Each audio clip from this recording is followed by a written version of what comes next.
Welcome back, guys. Actually, I should be welcoming myself back.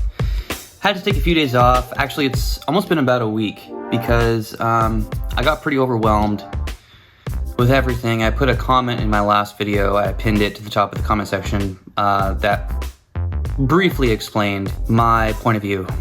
But I just feel, I felt very overwhelmed and I needed to just step back and develop a plan. You know, because if I was doing YouTube full time, this would be no problem. You know, sell my 10 NSI, get a Type R, and then figure out what the hell I'm gonna get for another project car when the 9 string goes away, and just try to make sure everything makes sense and it works and it's gonna be worth it. Having a full-time job and YouTube being another full-time job, it was nice to take kind of a little vacation. Also, coming up on Thursday, I'm gonna have a really cool video, part 1 of a 2-part series. Thursday is gonna be 5 cars that I will have on my channel someday. 5 cars that I will have as a project. So, lots of really cool cars. Some of them you guys probably are not expecting to be on that list. I'm actually a fan of a lot of 80s and 90s cars, specifically 90s, so look out for that. Anyway, what we're doing today, Dakota is buying my Ktuner. I'm actually giving him a pretty good deal, 450 bucks for this. These are, if you don't know, these are $650 new, so 450 is a slammin' deal. And then all I need to do now is, oh wait, what do I do first? I think I'm supposed to flash my car. Oh crap, hold on a second. My bad, guys. The first thing we need to do is flash the car back to stock. And then I can plug it into the Ktuner software and unlock it from my car. It's so cold up here in Northern California. Oh, that reminds me. I am looking for more races, more people to race. I'm looking for cars to review. So if you guys would be interested in letting me review your car, that'd be pretty sweet. I could use the content. So to flash your car back to stock, pretty sure it needs to be in accessory mode. So I'm gonna press the button twice. Also, the second half of this video is going to be, I'm gonna post it for sale for $21,500 firm. And the reason I want to do that is because if I post it at a lower price, it's gonna get more clicks rather than trying to post it for $22,500 when $21,500 is my bottom line. Just post it for $21,500 and say, hey, it's $21,500 firm. It's a slamming ass deal. It's got 20,450 miles on it. And we'll see how it goes. Okay, let's go to the K, flash, factory. Awesome. All right, the deed has been done. Now I can take this out and unlock it from the car. Just so you guys can see, it appears this Ktuner has not been locked to an ECU. Good to go. Okay, back on the stock tune. This feels pretty good. I mean, you guys know that the stock tune drives pretty smoothly. So another way you can tell that you are on a stock tune, in case you're paranoid, is, see, when I take the cruise controls off, rev hang is definitely still here. I'll show you guys how bad it is.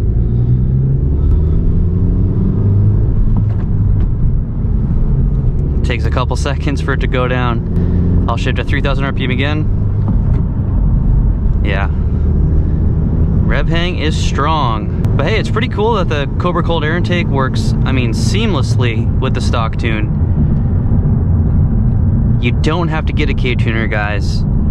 You can have a full bolt-on 10th Gen Civic Si without a Ktuner. And also, if you just want to monitor your all the things that Ktuner can monitor for you without even tuning, without altering your ECU, you can still plug in your Ktuner. So you can buy a Ktuner just to have it monitor your, you know, air to fuel ratio and your knot control and your intercooler temps, all that type of stuff. And you don't have, like, you can have that plugged in and not tune your car. So that's pretty cool. You can either do that with the version 1.2 or the version 2. So that's something interesting. I mean, geez, I doubt anyone's actually done that. I mean, when you have that control at your fingertips to make your car faster, I think that'd be really tough to resist altering your ECU or making your car faster. You know what I mean? So that would be pretty tempting to go in and buy a Ktuner and tell yourself, hey, I'm not gonna tune my car, I'm just gonna use it to look at my temperatures and stuff. And then a month later, you're tuning your car. I'm not saying if you're interested in doing that, you don't have the willpower to do it. I'm just saying it's very tempting. But I will actually make sure this gets to Dakota as well. Dakota moved to Idaho a couple months ago.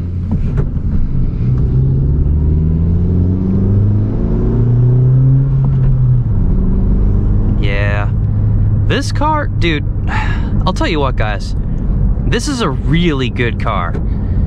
And one thing I just noticed yesterday is I never really figured out how to explain this. It takes me a while to catch on to some things. But this car, I mean, Honda has even said the engine is meant to be very efficient.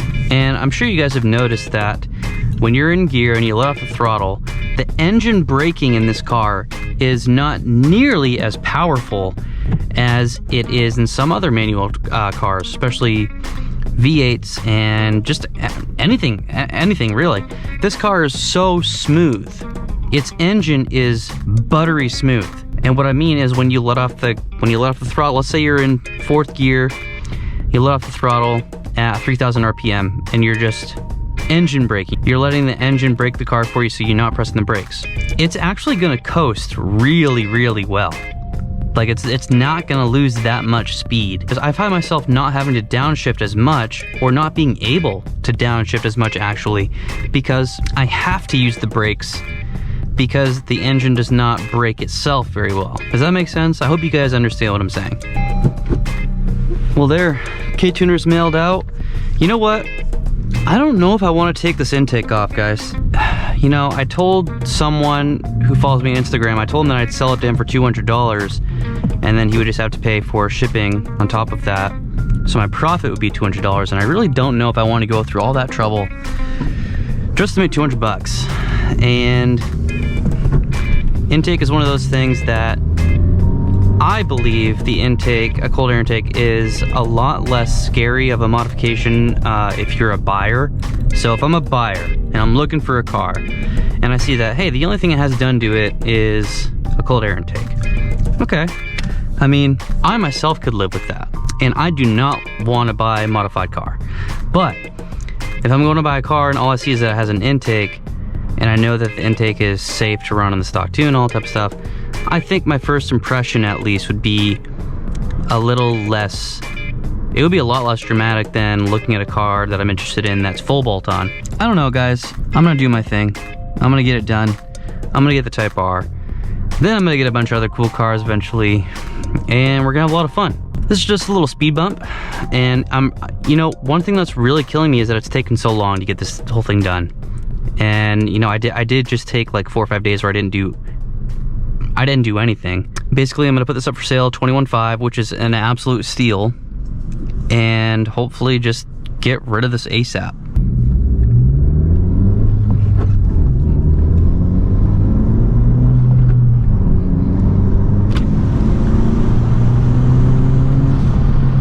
So I just floored it for the first time off camera, and it was very, very slow.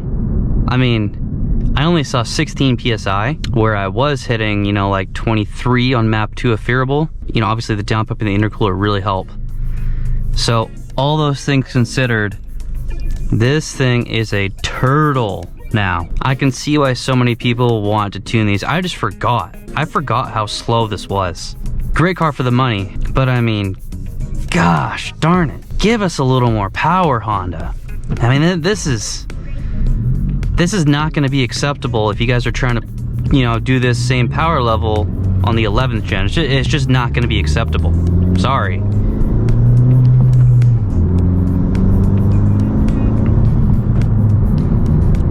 I want you guys to tell me in the comments below what you think, because we're getting really close. We must be really, really close to the reveal of more information, at least, on the 11th gen and the Type R reveal.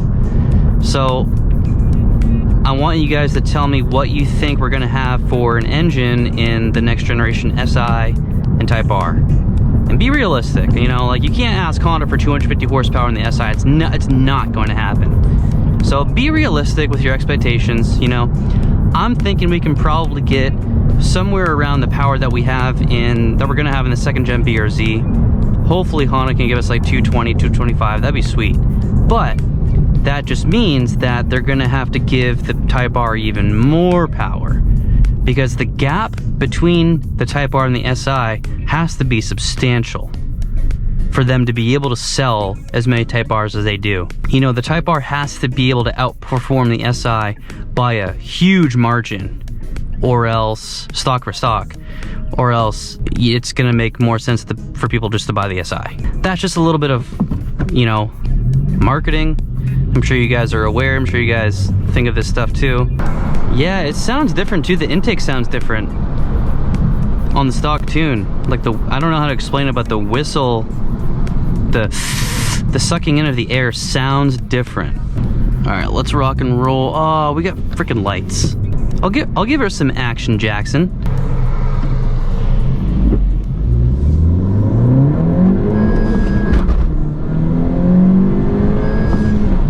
Oh my God. Guys, this is really slow. Holy crap.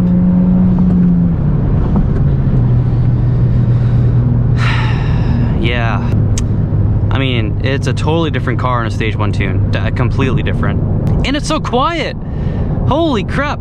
I think the 10th gen, this car with the Cobra cold air intake, is still quieter than my 9th gen when it was stock.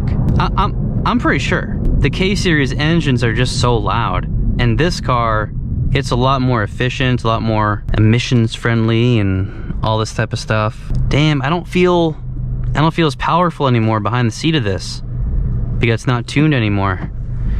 You know, I see cars like WRXs and 350Zs, and I don't feel as confident anymore. I don't feel like you know, I'm not going to challenge anyone in a stock 10th gen. That's the thing too. Honda, the marketing really is very intelligent with this SI. Honda makes you think that you're getting a sports car when you're not. You're really not getting a sports car. You're getting a sporty version of an economy car, which is all fine. But I think a lot of people get these cars and don't really understand what a sports car is like. I mean, I had a piece of crap C5 Corvette convertible, but that was a real sports car. You can laugh all you want at the convertible part, which, yeah, I'm not very proud of, and I won't be getting a convertible Corvette ever again. But Honda does a good job, because this is my point. For the price of like $25,000 now, I think the GTI is up around 28, along with the BRZ and WRX. For 25 grand, what are you competing against? I mean, yeah, you can spend a few $1,000s extra and get a faster car that, you know, might handle better, although this platform handles very well. What's your competition? The Hyundai Elantra GT? Volkswagen Jetta GLI, except that has even more horsepower than this. So it just needs more power, guys. It needs more power. What I think they're gonna do for an engine is maybe bore this L15 out into like an L16, L17 maybe. That would be really cool. Bore this out to a 1.6 liter and strengthen the internals. Give it a better tune, more efficient turbocharger, and give us like 225 horsepower. That'd be sweet.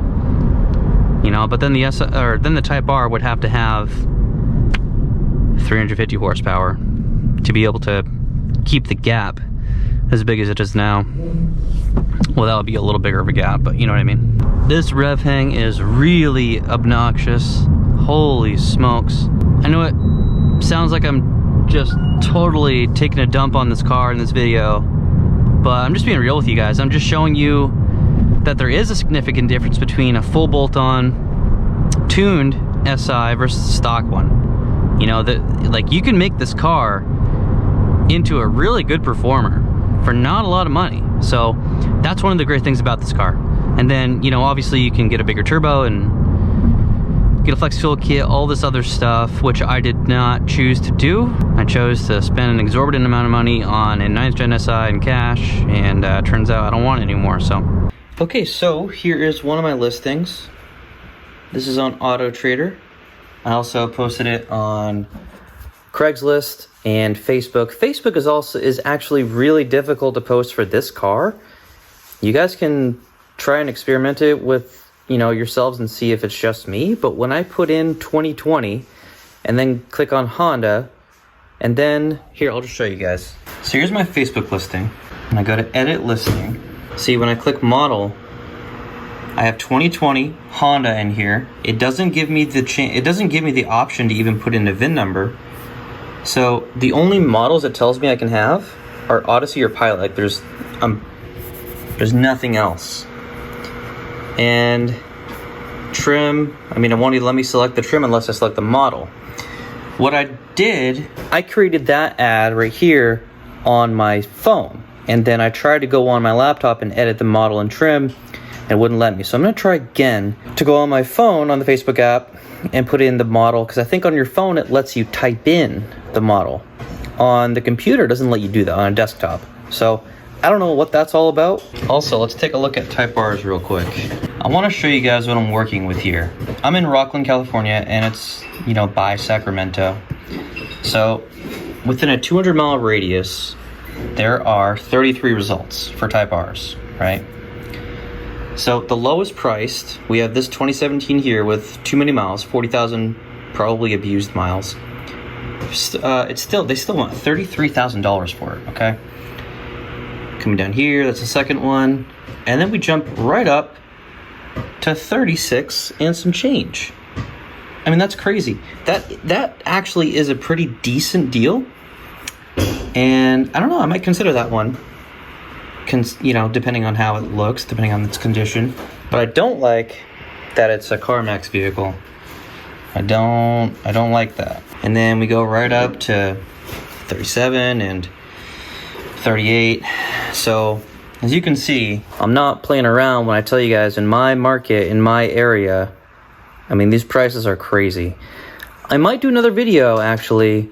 I might do a part 2 to my video that actually has a good amount of views at this point. But back in March, I called around, I called different dealerships, and I made a montage of me speaking with salesmen and hearing their outrageous prices on their Type R's. I think the highest one we found was like $55,000. So I might do a part 2 to that, just to show you guys that, hey, if I actually call around and ask, I mean, buying a brand new Type R in my area geographically it's pretty much impossible, specifically for MSRP. But anyway, guys, that's all I have. Leave your thoughts in the comments section. Haven't heard from you guys for almost a week now. So thank you for watching my video, and I'll see you on Thursday.